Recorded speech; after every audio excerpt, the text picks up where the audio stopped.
Hello everybody and welcome to Unit 10. Here we're going to cover surface water. So up to this point we've talked a lot about processes that are going on beneath the surface, deeper into the Earth as a whole. This unit is going to focus a little bit more on what we see at the surface, what is shaping the way that things look on the ground where you can actually go and walk around, what is the primary changer and mover and bulldozer there. And for the large part it is surface water, rivers.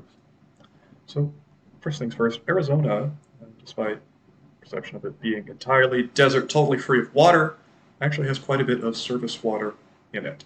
Uh, we'll spend more time on this in a bit, but keep in mind there's quite a bit of surface water in the state of Arizona. First section, we're going to talk about the hydrologic cycle, aka the water cycle.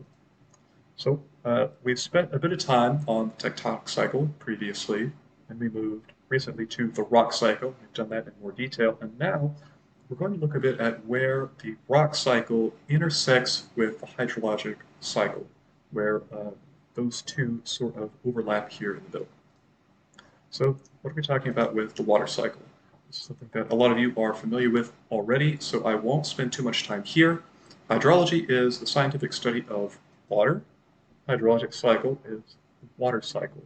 This is our conceptual model of how water moves around Earth.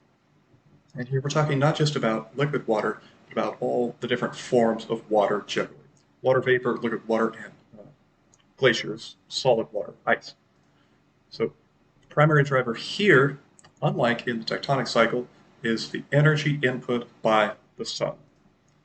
So the best place to start here, imagine a broad ocean, solar energy is our driver. It causes this water to evaporate, form clouds. Clouds move in over the land, condense, and water comes back as precipitation.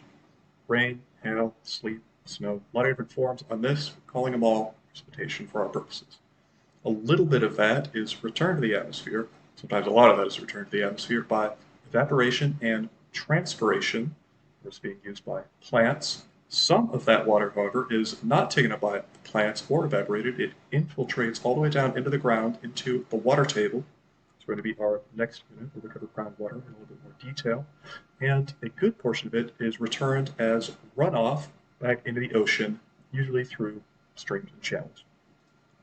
Now, I have in more detail all of the definitions here. I'm not going to read these off to you. If you would like to use the PowerPoint, you can get the more detailed definitions of these different terms. This is what we covered on the previous slide in a little bit more technical detail. Next section, we're going to cover Earth's water.